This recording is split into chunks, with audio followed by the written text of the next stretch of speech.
Buenas tardes. Dice Laura Luque en su artículo lo que el arte enseña sobre la desigualdad de género. Los hombres miran a las mujeres se miran a sí mismas a través de cómo son miradas, y esto determina no solo la mayoría de las relaciones entre hombres y mujeres, sino también la relación de las mujeres consigo mismas. Me atrevo y modifico.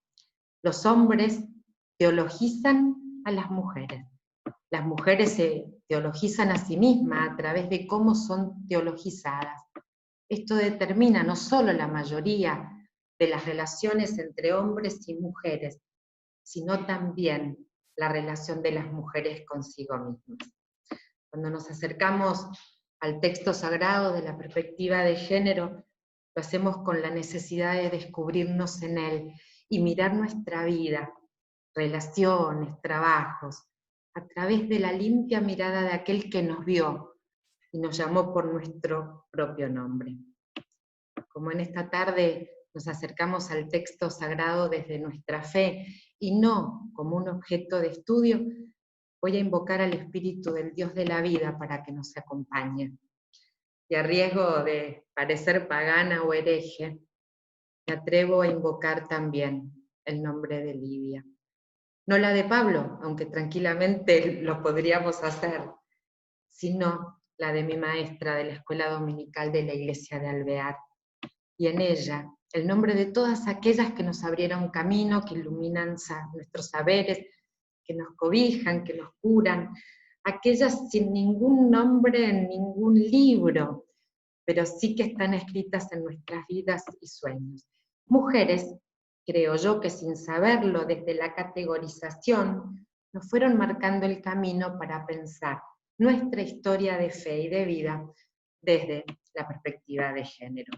La categoría de perspectiva de género como categoría de análisis es relativamente contemporánea, esto lo sabemos, la esposa Simone de Beauvoir, y la va a plasmar la Conferencia de Pekín en 1995. Establece la categoría de la perspectiva de género, establece a grandes trazos una forma de leer cualquier texto, introduciendo variables originales que nos permitan establecer las asimetrías de la autoridad y el poder en los mismos, para identificar los rasgos patriarcales y androcéntricos. En una de estas variables me voy a decantar en esta tarde para realizar un acercamiento bíblico e histórico al ser mujer, cristiana, metodista, mamá, hermana, hija, divorciada, con estudios, clase media, blanca, 54 años. Lo hago desde la hermenéutica de la sospecha. ¿Por qué está escrito lo que está escrito en el texto sagrado? ¿Por qué sentimos que muchas veces leemos diferente a lo que está escrito? ¿Por qué algo no está escrito? ¿Y qué nos dicen los silencios sobre los espacios no nombrados? Nos vamos con el Evangelio de Lucas a algún lugar de Galilea en alguna fecha indeterminada. Lucas es el evangelista que más veces menciona a las mujeres. De las 42 veces que las mujeres aparecen mencionadas en los evangelios sinópticos y en el evangelio de Juan, 23 veces aparecen como textos originales del evangelio de Lucas. Desde nuestra memoria del evangelio de Lucas, les propongo una rápida aproximación al texto de Lucas 8, los versículos que van del 1 al 3. Perícopa, texto, relato, nombrada en diferentes versiones como las mujeres que sirven a Jesús, las mujeres que ayudan a Jesús, las mujeres que ministran a Jesús. Primera sospecha: los varones no sirven a Jesús, los varones no lo ayudan. ¿O será quizás que el término neutro, que marca el servicio y el seguimiento de Jesús, que es la palabra diaconeo, es de diferente interpretación desde el contexto de la cultura patriarcal? ¿Tendremos que resignificarlo en relación a las mujeres? Este término diaconeo es el mismo que se utiliza desde los textos de la crucifixión para marcar el servicio y el seguimiento. En la cruz acompañan a aquellos y aquellas que lo habían estado siguiendo y sirviendo a Jesús, aunque las mujeres están más cercanas y los varones más alejados. Segunda sospecha del texto de Lucas 8:3.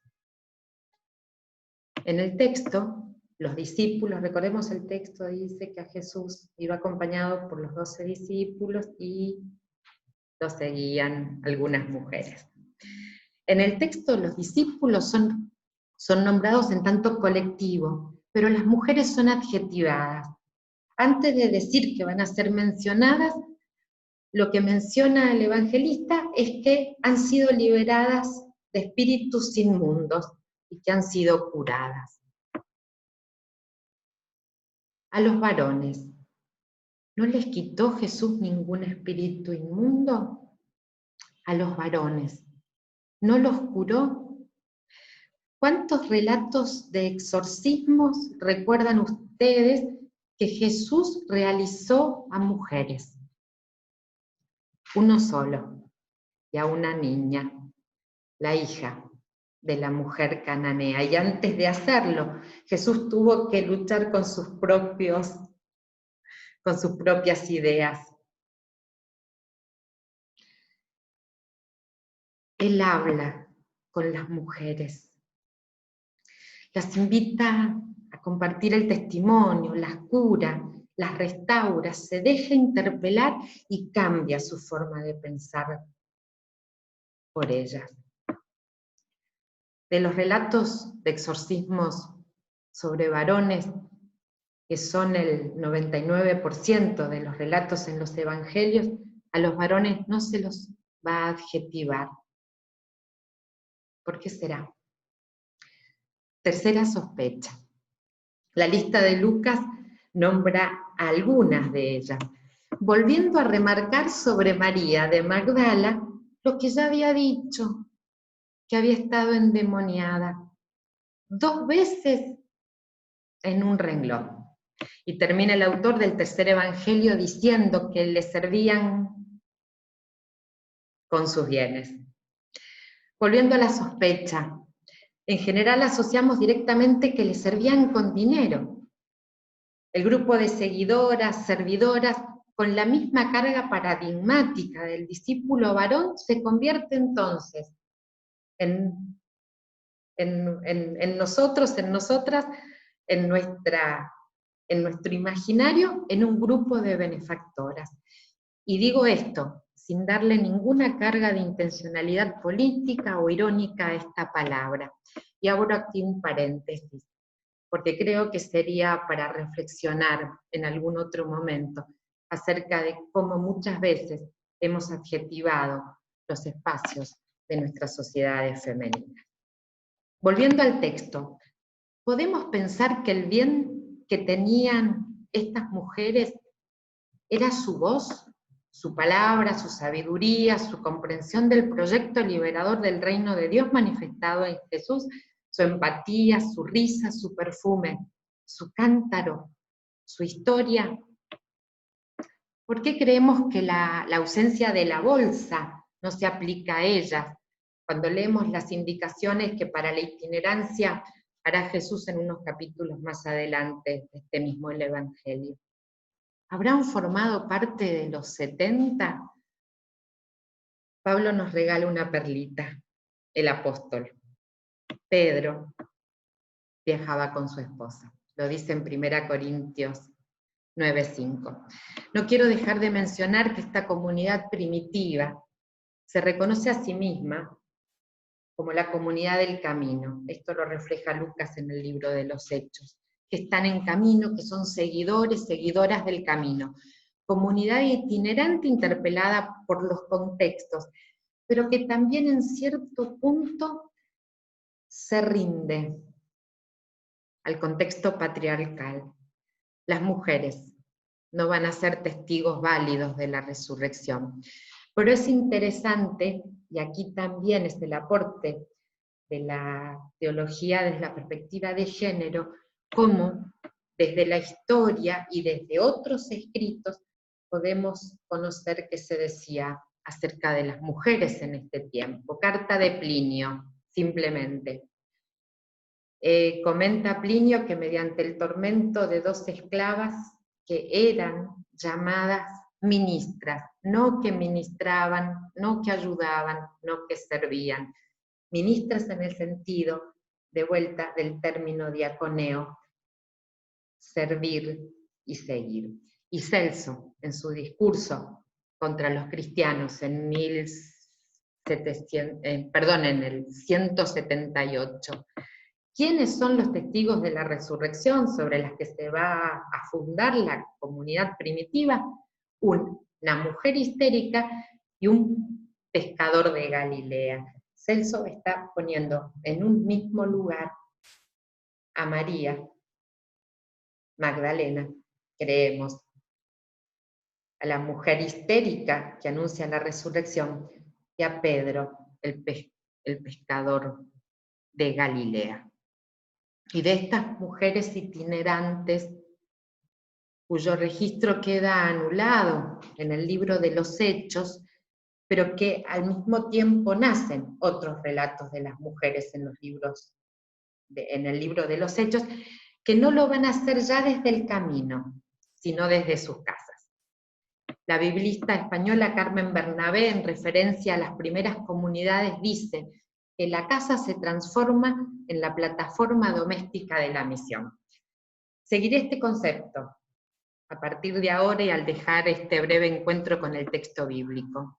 Pensamos y nos quedamos pensando, y mientras lo hacemos, los invito a que nos traslademos a Inglaterra, al incipiente movimiento metodista, que con sus originalidades también va a llevar también sus propias contradicciones, sobre todo en torno al crecimiento de los grupos de mujeres que abren sus casas, que se transforman en las plataformas domésticas para la misión, pero que al mismo tiempo también se comienzan a percibir como portadoras de la palabra.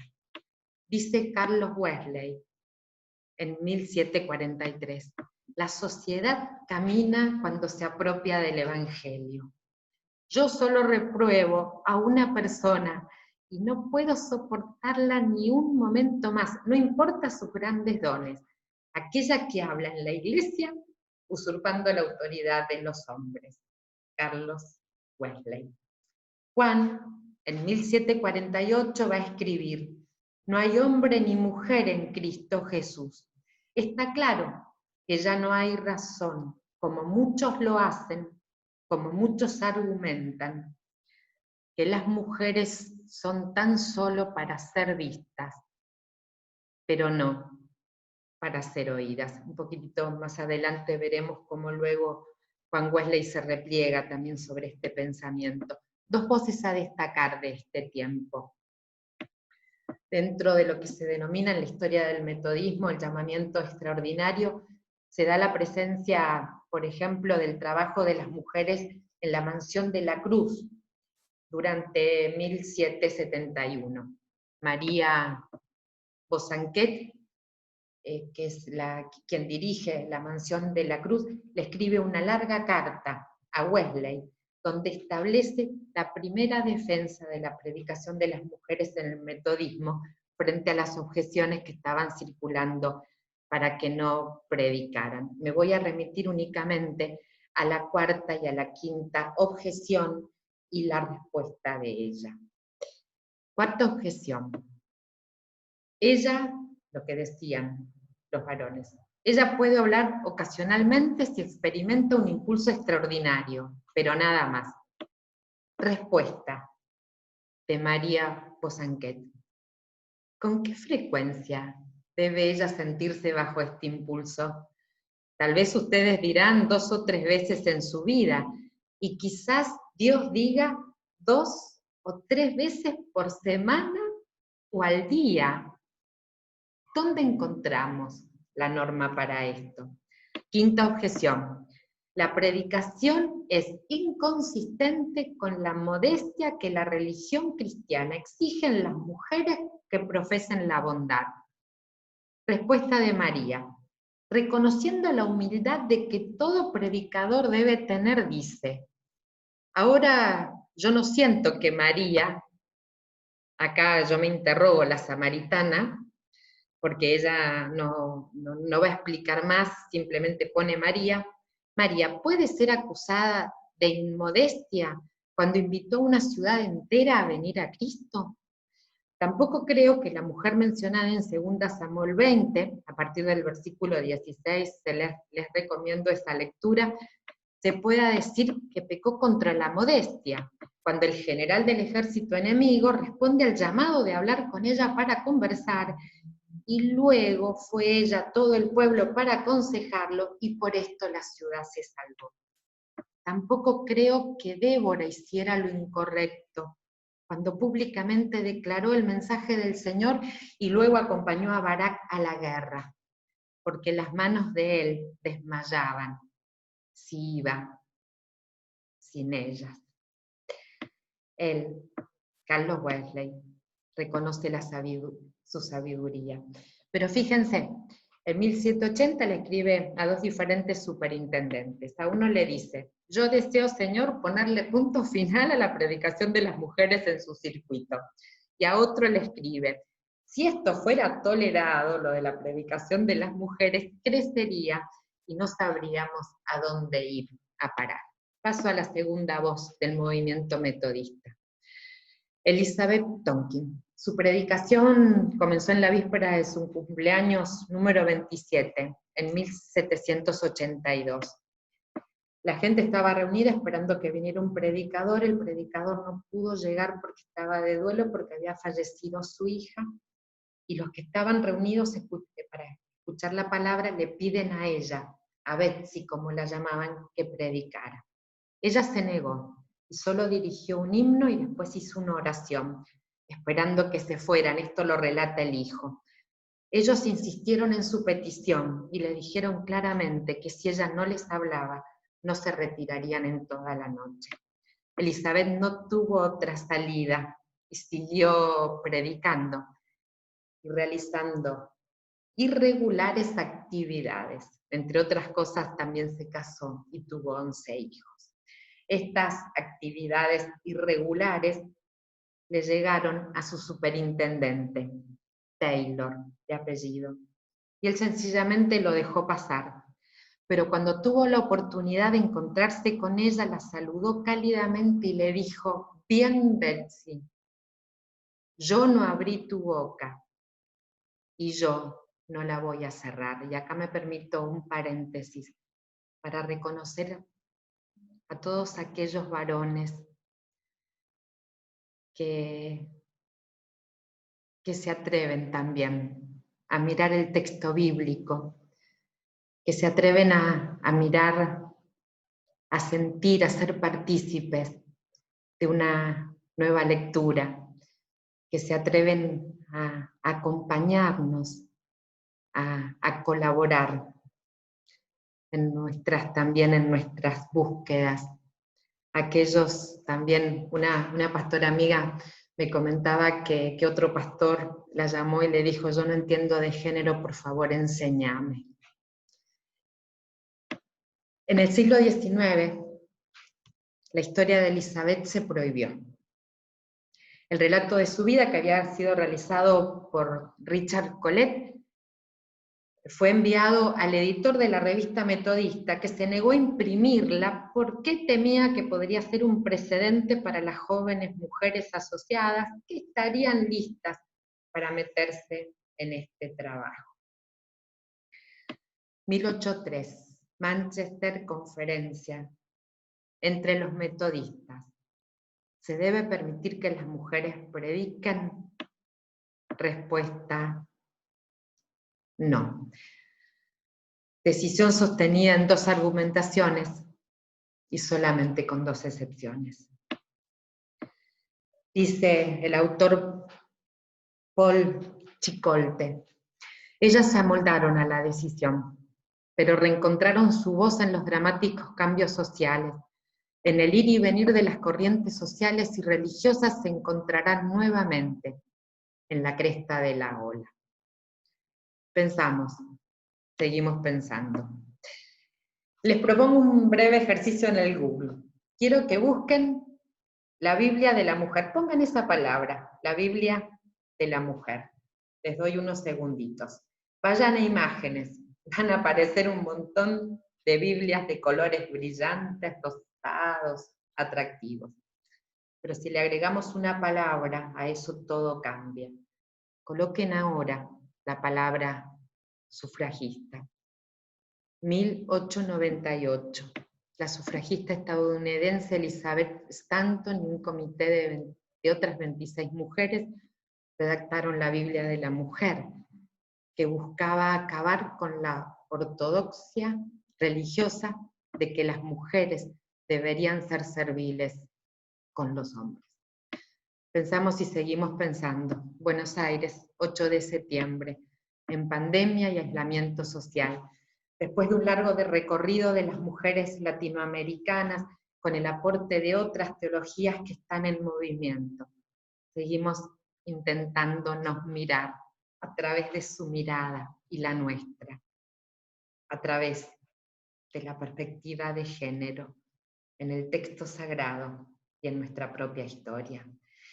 Hoy y aquí, desde la casa, desde una plataforma dentro del ámbito doméstico, no solo seguimos pensando, también actuamos, lloramos, escuchamos, compartimos el mensaje de un tiempo nuevo, de vínculos sanadores, de pensamientos desestabilizadores. Seguimos sospechando y también nobleza obliga. En algunos casos nos seguimos amoldando, pero nuevamente estamos en la cresta de la ola, entre corrientes sociales y religiosas, para compartir con su pueblo la misión de nuestro Señor resucitado, el que le dijo a la samaritana: yo soy el que te habla. Aquí estamos, y a Él escuchamos.